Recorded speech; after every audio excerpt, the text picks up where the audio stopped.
Welcome to The Last Word on Product Marketing, a podcast hosted by Liza Cichowski, founder of Last Word Marketing.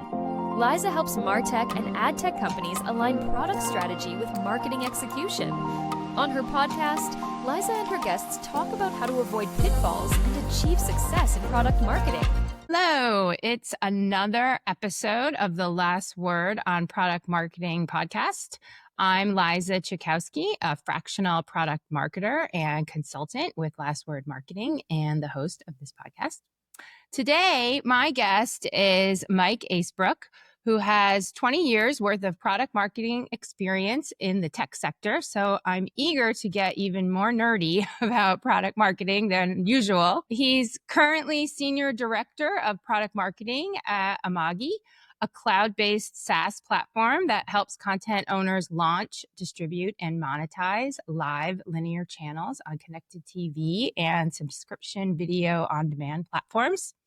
As I said, Mike has extensive experience in product marketing and management roles in the technology and media industries. He was vice president of product marketing at M-Files, which is a global leader in information management, and he's held marketing leadership positions at Pegasystems, Genesys, and Cisco. Thanks for coming on the podcast, Mike. Great to be here, Liza. So I like to start out kind of broad and then get more specific in our discussion. You've mostly worked at large enterprise companies. How do you approach aligning a high-level corporate strategy with your product marketing strategy? Yeah, I mean, it does vary. I've worked at a bunch of different size companies. And I think the best case scenario was one of the companies that you mentioned in the intro went out of their way to create these scorecards for corporate initiatives in terms of overall strategy that they would print out. And they wanted to make sure everyone had that at their desk. It was great, kind of top of mind in the beginning of the year, put it in your cube, and it keeps you kind of aware. And it just reminds you of, oh, these are the pillars that I want to be sure that I'm working on, whether it's day to day, weekly, quarterly, annually, how I'm measured, as an individual. These need to align with these corporate objectives. But I've also seen some challenges where some companies like to move the goalposts a lot, look squirrel. And that's really tough to pivot. And it can cause a lot of confusion, a lot of friction, a lot of adjusting where your focus should be. And I've seen that, not work so well. So it's really kind of somewhere in the middle. Do I do everything every day that aligns to corporate objectives every single day? No. But at the same time, it's great to keep that as kind of your North Star as you're working towards those. And whether that's creating a plan for content, campaigns, messaging, copy, strategy and execution go together to align, with the top level of those corporate initiatives. Great. How do you keep your team also aligned while you're going to the strategy meetings and come back with maybe a different approach that you've all learned about? Yeah, it all happens. I think being a really solid communicator and keeping them updated is really important. No one wants to hear about something that was kind of talked about over a water cooler or at a private meeting. I think keeping them aligned and just over communicate and keeping them in the loop is really important. And it may not have all the answers, but I'm really kind of focusing on why it's important and why we need to pivot sometimes. Yeah, that makes sense. So what's a strategy or an initiative that you've implemented that's made an impact? Yeah, a couple things. Go-to-market strategy and execution is such a big part of product marketing. And some of these companies that I've worked for have had either established processes with the right tools where people understand what's at stake. But then there's companies that have kind of the Wild West, like, we're ready, we're going to go, we're launching, we're going to throw it over the wall and see what sticks. And that's always something that speaks an opportunity to implement a change. So what I've done in at least 2 different companies is help with the go-to-market strategy when it comes to launch tiers. And it will bore some people to tears, but if you can actually have fun with it and label it as more of the t-shirt size approach, large, medium, and small, I think that really resonates with people because then they know that, oh, we have a large release coming up, all hands on deck, all the content, all the enablement, all the press, all the events, all the announcements, that needs to go into that large t-shirt size launch. Perhaps one that might be medium or small may only have like a single feature, or maybe a small has primarily, bug fixes and enhancements, just relying on release notes. And to me, that does a number of great things. It keeps people like informed of what's expected, so you can plan appropriately. There's nothing worse than having everyone all on deck for every single launch. It's not when it's not necessary. You don't want to bother engineering. You don't want to bother like the demand gen team for a small release for everything. And having the ability to be accessible and track it on your progress, looking at any sort of bottlenecks, looking at dependencies, looking at how we can work together really helps you get to that level of cadence that's necessary to launch a product and be successful, so you can hit your KPIs and have everyone be informed and not be surprised at something launching. Sure. What are the KPIs that you typically track? It's so difficult in product marketing. It's a dark art, I have to say. So it all depends. Typically, lately it's been pipeline metrics, revenue metrics, but there's certainly upsell, cross-sell metrics, hitting dates, website visits, a number of things, engagement level metrics. But there's no standard set that I go to every single time. Yes, same. That has been my experience as well. So, what's been your approach to standing out? And has your strategy kind of evolved as new competitors come into the scene, buyers' expectations change, or there's even regulatory changes? It's very difficult, I think, to differentiate when the market is changing so rapidly. It is. I think every company I've worked for has been in a saturated market. And anyone that hasn't been, hats off to you. I would love that. But I find that there are three sources that I tend to go to differentiate. And I think the first one is really understanding where you're portrayed in the market. And sometimes I've been fortunate enough to rely on the Gartners and the Forresters and the IDCs to tell me, oh, you are a leader, or you're a laggard, or you're an upstart. I think that's really important to understand and know, because that will tell you, oh, I need to defend this position, or I need to shift my priority and fill that gap to go from a upstart to a laggard to a leader. So really understanding, your market is really important. And then the second one is kind of obvious, but knowing your competitors and spending probably more time on who you compete with the most, but certainly not forgetting about the ones that are kind of making the noise and upstarts. And really, and it's not just going to their website and checking out their messaging and copy. It's like signing up for their free trials. It's looking at their community portal, seeing what their customers are saying. A lot of that information is out there: release notes, documentation, updates on releases. And yes, people say, oh, you can go check them out at events. I don't know. I challenge anyone to like come back and tell me like, oh, they gave me 3 demos and I know everything about their product. It just can't really rely on that. There are tricks getting around that. I'm sure people use resellers and other people find out third-hand information. And then the last one is talking to your customers, doing customer interviews, digging deep in win-loss analysis, looking at customer wins, customer loss, even doing customer testimonials, which I love to do, in case studies. Customers, once they trust you, it's amazing how much information you get from them without even trying. They'll tell you about that buying process, what it was like going to your company, good, bad, and all. They'll tell you what sort of competitors they looked at, they kicked the tires on. They'll tell you what their trigger points. They'll tell you, a lot of great things that you can kind of put together and extract out of that from market, competitors, and customers, and put that all together and really kind of do your own SWOT analysis and be honest about it and really figure out where you stand.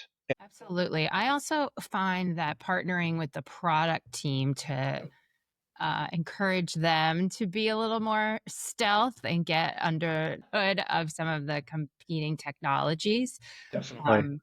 And And sometimes you can also, find out if people are willing to talk more broadly without violating any confidentiality if they have worked Definitely. someplace in the past, or even Yeah, if they had worked there a couple years ago, can also be quite helpful. I agree. That's a great point. Especially in our industry, a lot of people move. Finding out if someone used to work at a competitor, unless they're on some sort of, like, as you said, some sort of agreement where they can't talk. Usually they do. And finding some insight is really helpful. And then doing, the product team doing a feature analysis. Look at feature gaps, look at your roadmap. Yes, that's a great way to collaborate kind of cross-functionally, I Mhm. think. But cross-functional alignment can kind of make or break the product's success. Can you think of a time when there was more of a breakdown in communication, either between marketing, product, or sales that caused some pain to the business? And how do you go about fixing that? Yeah, quite a few times. I think it all goes back to processes, go to market, launch. Everyone has a different opinion on who owns go to market. And I've been at companies where you may pre-announce something for a product that may not be ready, especially on those that are not a publicly traded company. And then there's that gap of figuring out, oh, that product is actually in beta. Maybe we shouldn't have pre-announced something and confused our customers and confused our sales staff without being enabled, to launch a product. And I think that has been probably the biggest challenge and disconnect in terms of where maybe leadership thinks a product is and where it should be. So that causes all sorts of problems because then sales will be like, well, I thought you announced that 3 months ago and you're telling me I can't use it. So I think larger established companies typically have those processes, but some of the startups, you're going through some growing pains and you're so excited about your technology that you want to roll it out and be the first, but also that comes with a lot of challenges and pains at the same time. Absolutely. I have found that sometimes at a smaller company, there's even a debate around what is a product launch. Because to me, a product launch is something that's going to make an impact on revenue. But Mhm. sometimes people, like you mentioned in the product or engineering team, feel excited about a specific feature or button and they're like, we should do a product launch. And I'm like, or we could just put a note in the UI. Yeah, So, exactly. Yep. Yeah, you're right. People have different ideas on when a product is ready, and really getting into the weeds sometimes is important to determine what stage a product is at. You know, alpha, beta, limited availability, general availability, when you can start talking about it with prospects. And I think having that process in place is really important. But I get it, especially for a startup. You want to be the forefront and really get things out and announce. And sometimes companies can get away with it, but I've seen more challenges with that than positive outcomes. Yeah, absolutely. And you always want to encourage enthusiasm. So much of product marketing comes down to communication and the way you communicate.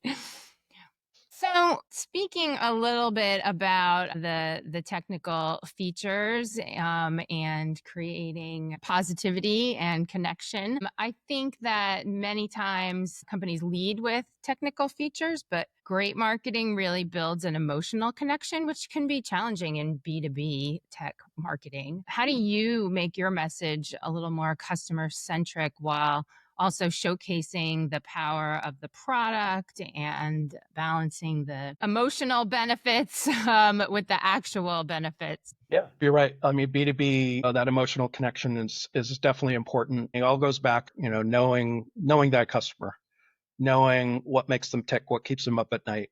What are those trigger points? What are they looking for? Like, why do they start their whole buying journey? I think you can have the best copy, the best messaging, the best visuals on your website. Unless there's that connection, they're not going to just like fade out after a while. So to me, the best approach is looking at their peers and doing it through customer testimonials, case studies, like real people, real titles, real challenges, understanding, by persona, what those challenges are, what the solution, what the benefit was, what are the business outcomes. And like a lot of these buying decisions are those they want to look good, right? Keep their jobs, get promoted, make them, happy, make others happy, make their jobs easier, spend more time with their kids. That's the whole goal. That's the emotional connection. And I think that to be customer centric, you really have to pivot towards that type of format and less on words and text and everything else. Absolutely. I think that what you're talking about is essentially sales, right? Yes. The intersection between marketing, product, and sales is what product marketing is. And I totally agree that the sale that's going to make that person's life easier, better, more convenient, and make them look good to their boss is always the North Star versus, talking a little bit more about like, well, this button will do this thing. It could be that there's a buyer at the table that is interested in those things and maybe more on the technical integration side. Do you support this? Can you integrate with them? I find it pretty rare now that someone will bring like this vendor can do X, Y, and Z, and you can only do X and Y. It comes up occasionally, but I agree, you shouldn't lead with their features. I've worked at technical companies that like to lead with that, and that's hard because you're missing the whole point of the trust and the emotional connection and what's in it for them, the business outcome. That's really a key part of what product marketing should do. Yes, well said. So getting the sales team to embrace everything that you're talking about and getting their buy-in is often at least half, if not the entire battle. What are the best ways that you've built trust with the sales team and ensure that they actually use all the great materials that you and your team have created? Yeah, I think it goes back to trust building.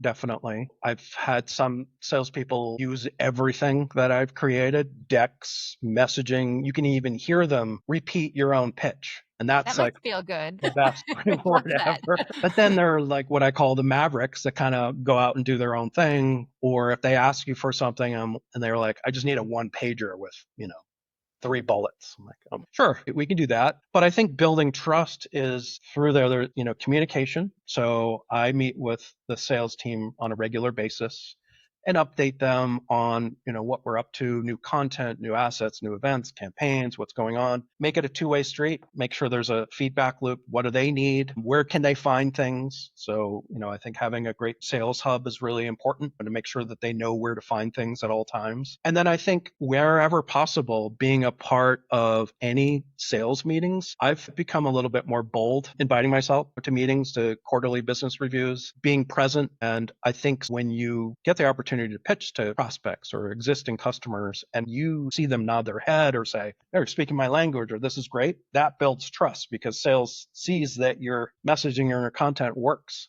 for them. And I think knowing what you're talking about, knowing your customer, knowing the market, knowing the competitors, knowing how you can help them sell. And it takes time. It's not going to happen overnight, but it will come if you just keep that consistent cadence and communication and awareness. Sure. I encourage them to kind of go out and test drive and then come back with feedback. I think that reduces the pressure on both sides. Sometimes I think sales teams feel like, well, marketing gave us this deck, so now I can either accept or reject it, which isn't really a binary that is productive or realistic, right? Because they're going to be presenting it to a real person who we can't predict necessarily what their response is going to be. So coming to the meeting too and seeing firsthand is really helpful. I also, in a previous podcast, a marketing director told me that they ask the salespeople to send them their Zoom recordings so that while maybe they don't go to the meeting, they can look at the Sure. recordings, which I thought was a really great, not stealth, but like, because they're giving you the recording, but kind of, again, maybe a lower pressure way. And she said that she emphasized to these salespeople that this isn't a gotcha moment. You're the one out there selling. We 100% appreciate that about their job. But it can really be enlightening to be able to see what the response is on the other side. Yeah, absolutely. And I think going back to what you said earlier about feedback on content, I always tell them like, hey, this is a deck, tailor it. Like you don't have to go through each slide. And if I can't be there in those sales meetings, yeah, we do automated call notes that are shared. There are also certain interactions where, depending on the customer or the prospect, they don't want a lot of slides. So it's more of a top level discussion That's where the one pagers or the leave behinds come into play, or the demos or the videos. It all depends. So it's a wide gamut of what they really need, but it has to have that feedback loop. Otherwise, you're just going to assume it's great and it may not be. Yes, absolutely. So we're going to take a quick break. And when we come back, I'm going to talk to Mike to dig a little deeper into his career and background. Welcome back. We're talking to Mike Asebrook, who is a product marketing leader at Amagi. Mike, I'd love to get some insight about things you've learned along your career path. So looking back, can you think of an experience that shaped your leadership style or decision-making approach? Yeah. Before I started off in product management and product marketing, I ran a QA team. So I was more on the technical side. I somehow inherited a very large team of QA engineers, and it was a mix of senior managers, interns. I was barely a few years out of college. I mean, I was not ready and prepared for that. So I definitely learned a lot through that process. I'm glad I was able to make some mistakes, learn through the process. And I learned that there's not a cookie cutter approach. If you have a team of 17 people, every person is different. Every person has different needs, different goal setting, different ways of interacting. And so I learned a lot through that process to really kind of make sure that you have a tailored approach for each person on your team, but not analysis paralysis at the same time, because you'll never get anything done. So it's really that balance of just kind of learning, making a few mistakes, getting out there, getting feedback from them.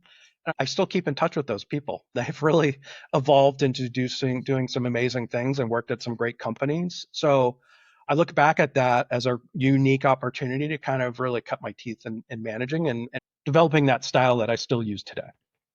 How would you characterize that style? I'm an open at all times, probably too much person. I like to find out about what people like outside of work and make that personal connection, but at the same time, trust them and be hands off. I assume once they get going and are onboarded and ready to go, they're going to be professional enough to do the right thing and make their own decisions, and when needed, help out. So that's my approach to managing people. Nice. So on the flip side, have you ever received a really bad piece of advice or conventional wisdom that you've been told that you decided you were not going to adopt? Yes. Yeah. Early on, again, and I can't do the voice of this person. He was a big, tall British guy, and he was new to the company. And he had, I think, our first meeting with the marketing people. He said that marketing was all the pink stuff in the clouds, and that's what he described marketing as. And that I get it, it's fluffy and should be light and colorful. I think that's where he was going, but for some reason that visual just never really did anything for me or anyone else on the team. So that was kind of something that I look back on that I will probably never say. And I thought it was pretty funny because I don't think of that when I think of marketing. Sure, there's a blend of great words put together on message, and it could be funny and it can be on point and personal, but it's not the pink fluffy stuff in the clouds. I just think that that's not a good strategy or approach to when describing marketing. That's an interesting one. It Yep. sounds like he was feminizing marketing and maybe not such a positive way. I never thought about that, but you're right. Absolutely. Absolutely.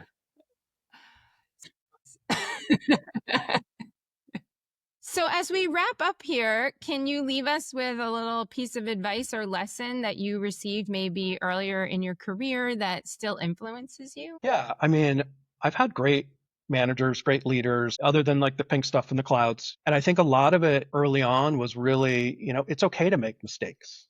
Learn from those mistakes. When I was talking about managing a large team, I'm sure I wasn't the greatest manager, but I learned through that and made some mistakes and improved upon that. I think there's also getting yourself out there, trying new things, trying new challenges. If you look me up on LinkedIn, I've tried a lot of different things. I've tried product management, product marketing, a little bit of like sales, pre-sales, QA, different companies, different sizes, different industries. It's okay to get out there, try new things, keep yourself energized and learn new things. You can always, improve upon, what you have, and have fun. Like enjoy what you do. It comes out in everything that you do, whether in your writing, how you speak, how you interact with people. So I think having that ability to communicate, try new things, have fun, and keep the customer in mind, I think is really important in everything you do. Absolutely. Watching yourself is always good advice, although sometimes easier said than done, but I think always worth the effort. Definitely. Yeah, I would agree. So what's the best way for people to get in touch with you? You mentioned your LinkedIn page. Is that where people can find you most conveniently? LinkedIn is probably the best way. And I try and stay on top of all of the different product marketing groups and trends. If you see one that, I should join, please invite me. Excellent. I will be sure to put your info in the show notes. Mike, thanks so much for being a guest on The Last Word on Product Marketing. Be sure to subscribe to the podcast on all the major platforms and check out the YouTube channel for videos. Thank you so much for listening. Bye, everyone. My pleasure. That was fun.